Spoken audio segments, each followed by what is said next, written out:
Are you struggling with SIBO and prefer a different option than antibiotics? No doubt you have come across herbal products as an option, but which ones? Herbals can be an effective option if you know the right combination. But here's the more important fact. When treating SIBO naturally, herbals are only part of the solution.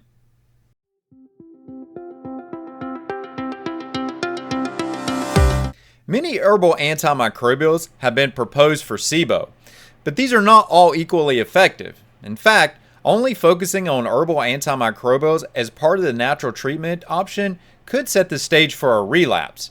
The good news is that the appropriate selection and use of herbal antimicrobials is the most challenging step. It only gets easier from there.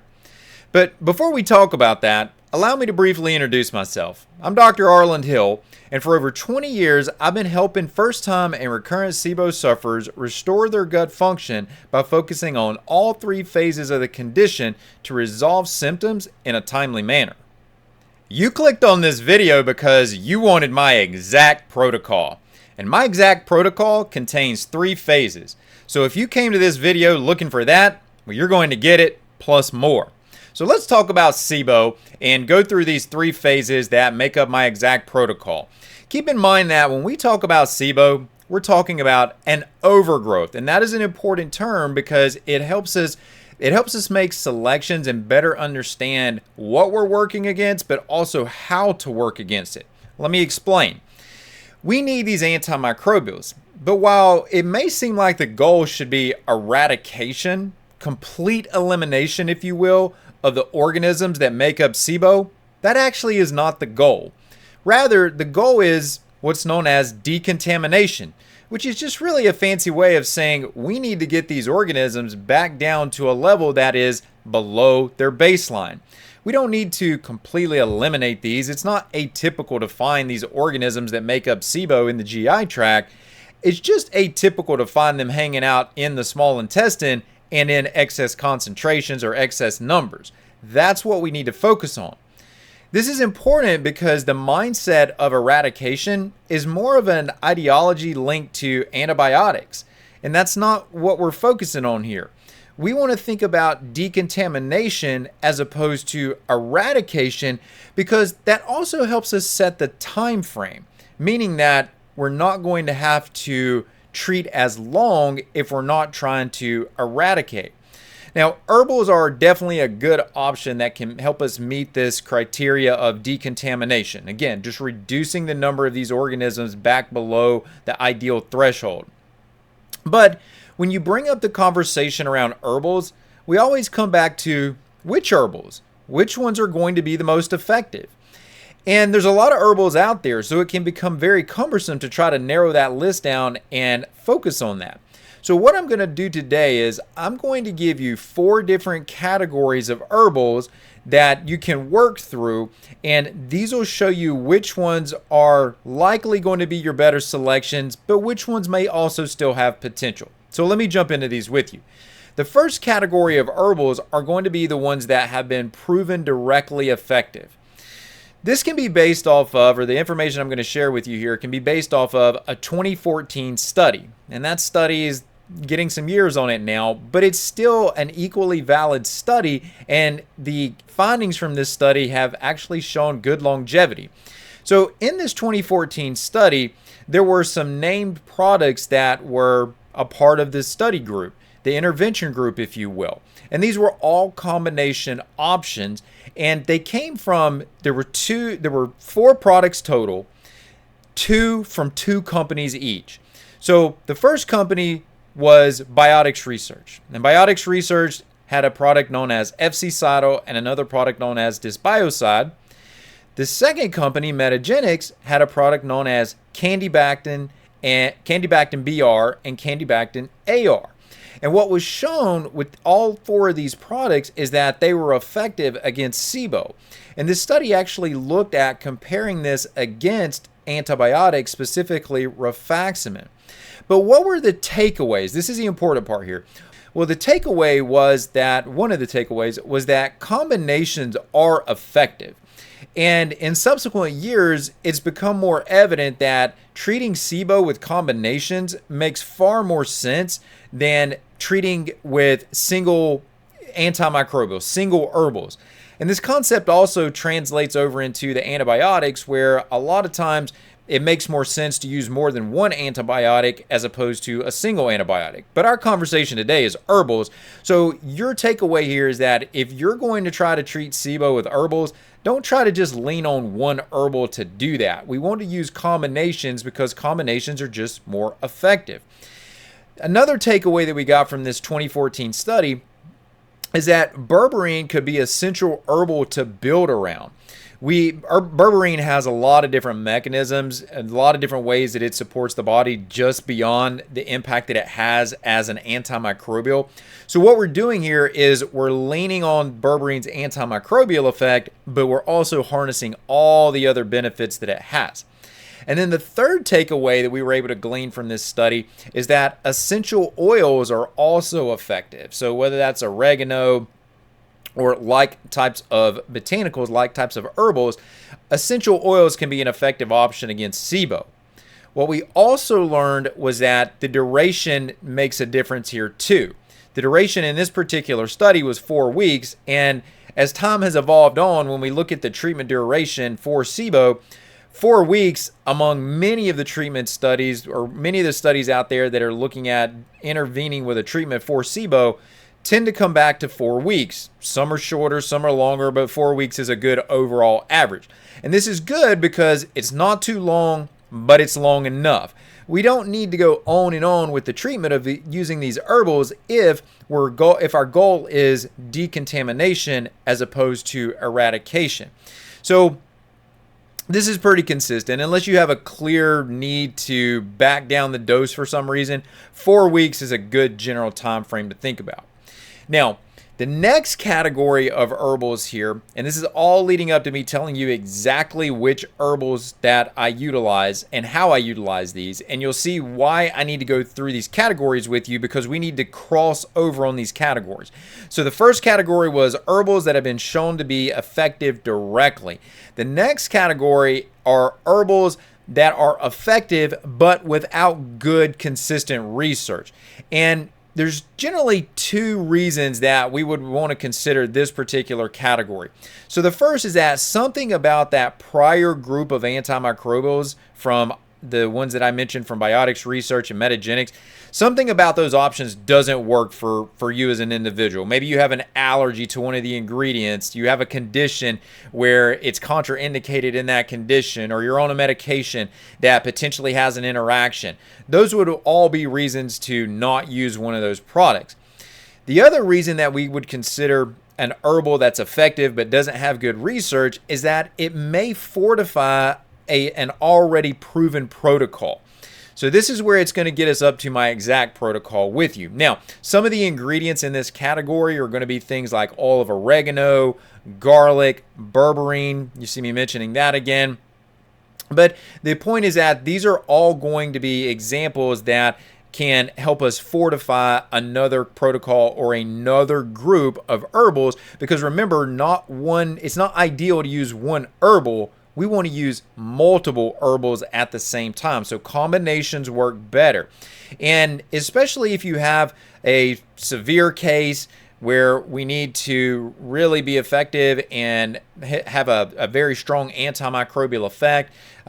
Maybe if you have a chronic condition, you would want to layer in one of these herbals that have been shown to be effective but don't have the good research. Let me give you 2 examples of what I mean here. If you think about diabetes, it's not atypical for individuals with diabetes to also have SIBO. Well, berberine has been shown to be effective in SIBO and diabetes. So let's harness the benefits of berberine in both of those conditions. So it makes a good addition to an overall protocol.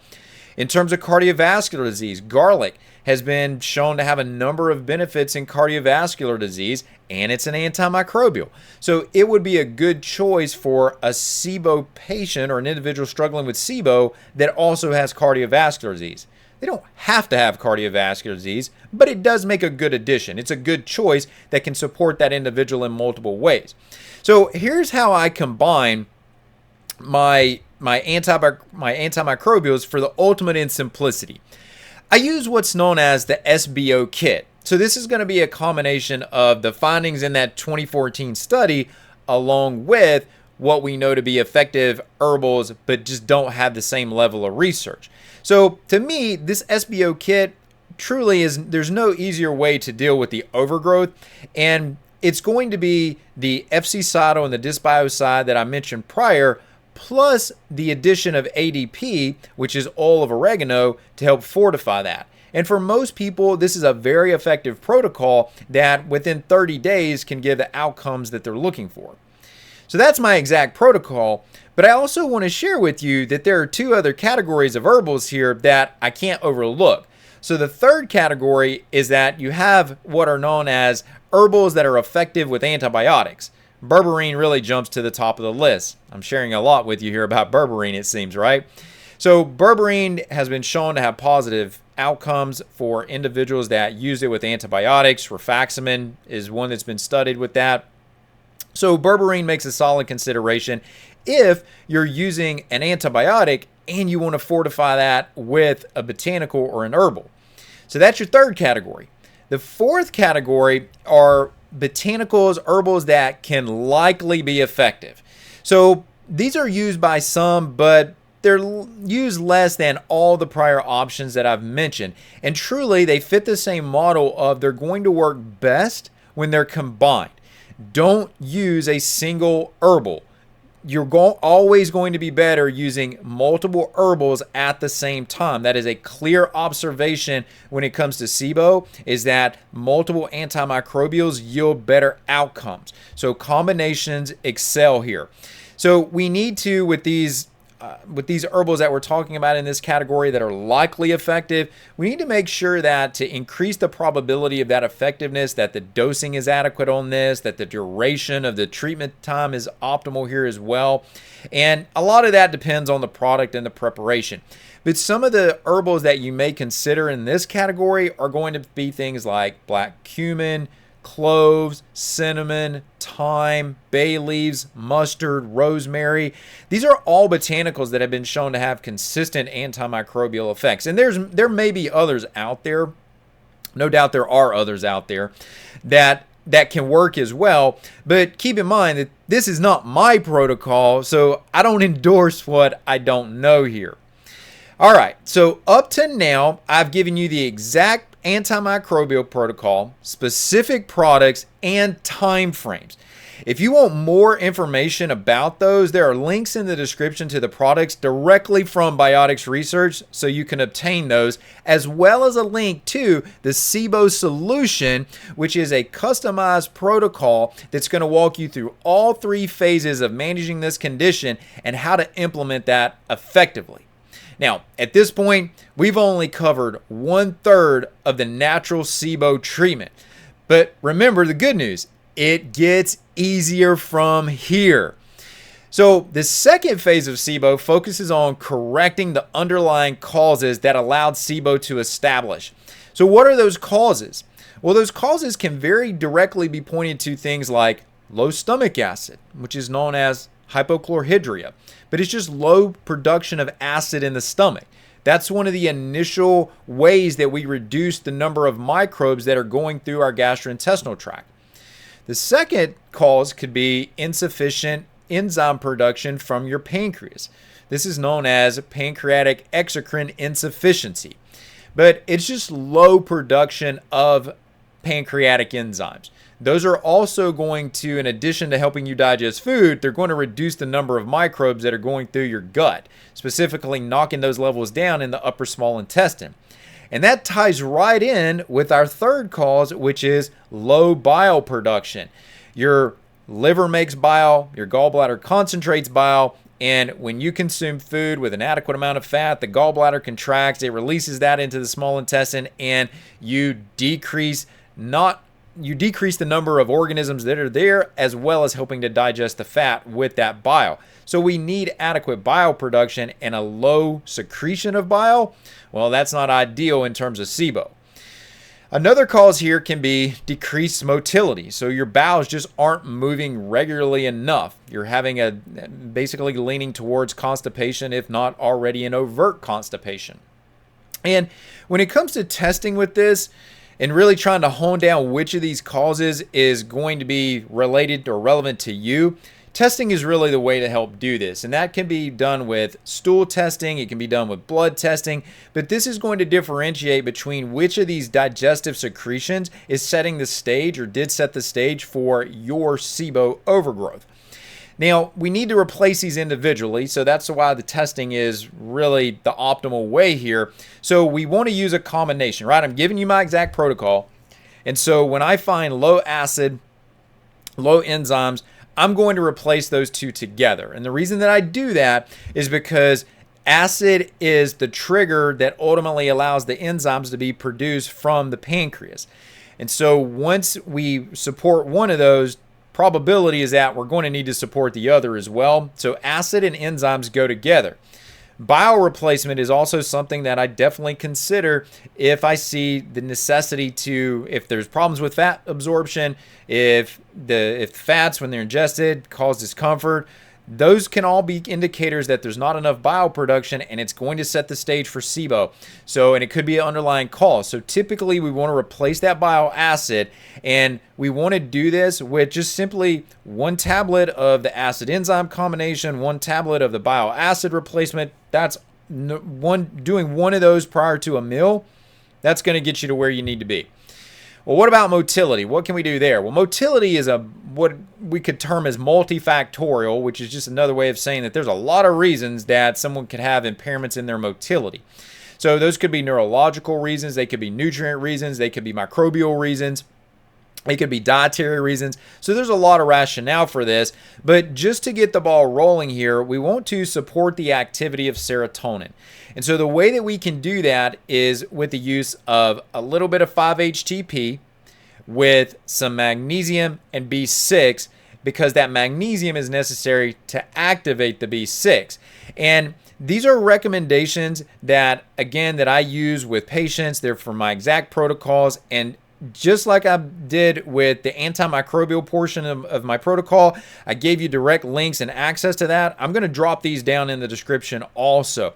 Now, here's the important part about this to make sure you don't come up short in phase 2 is the time frame. We want to make sure that we're using at least 9 months as our time frame. Now, why do I say 9 months? Did I just grab that number out of the air randomly? Not likely. That number is based off of the typical time when about half of individuals that have undergone SIBO treatment are going to relapse. So at about 9 months, 50% of individuals are right back where they were 9 months prior. So let's get you past that point. And to do that, we want to use these antimicrobials and improve your overall digestive ability with acid, enzymes, bile, and getting your motility optimized. That's phase 2. So let's get into this last phase of my exact protocol for you, which is going to be correcting nutrient deficiencies. Nutrient deficiencies are a characteristic of SIBO. I might add to that they're often an overlooked characteristic of SIBO that typically is not ever addressed. So it is best to test for these deficiencies. No two individuals are likely going to end up with the same combination of deficiencies, but in the absence of testing, and again, that is my preference, but in the absence of testing and knowing the exact nutrients, what are the most common deficiencies that we're likely to see? Well, B vitamins are at the top of the list.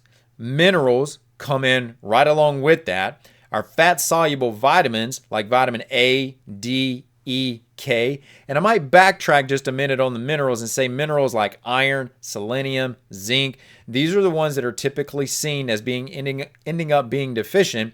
And then lastly, we also see deficiencies in protein. So we see protein malabsorption with SIBO.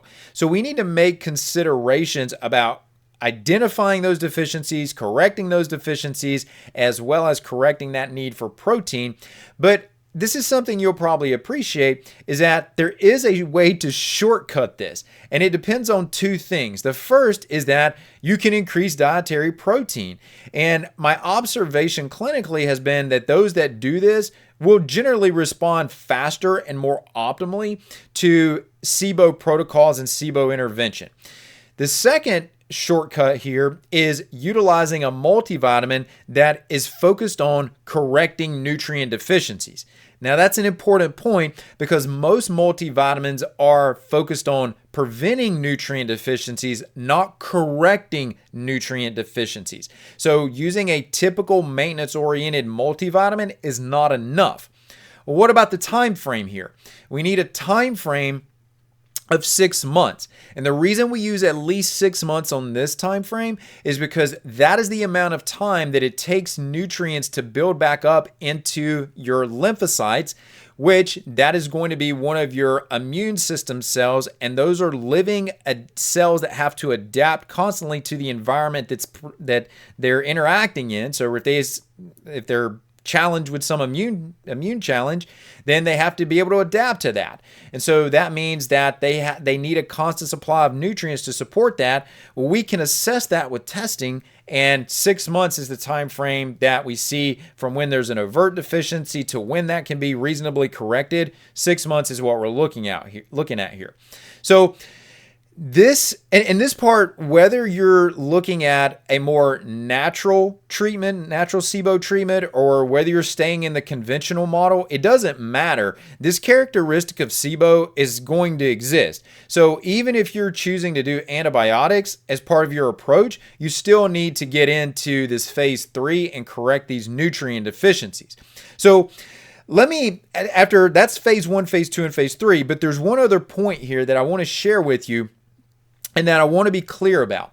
And that is that my goal with this channel and with sharing this information is to bring you insights in dealing with SIBO and how to navigate it.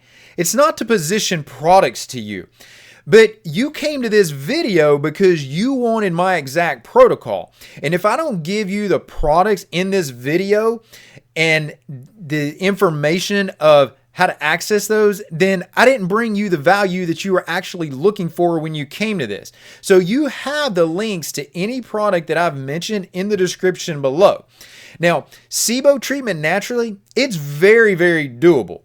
But how do you know if it's working for you? Well, to answer that, take a look at the video here that I've got for you.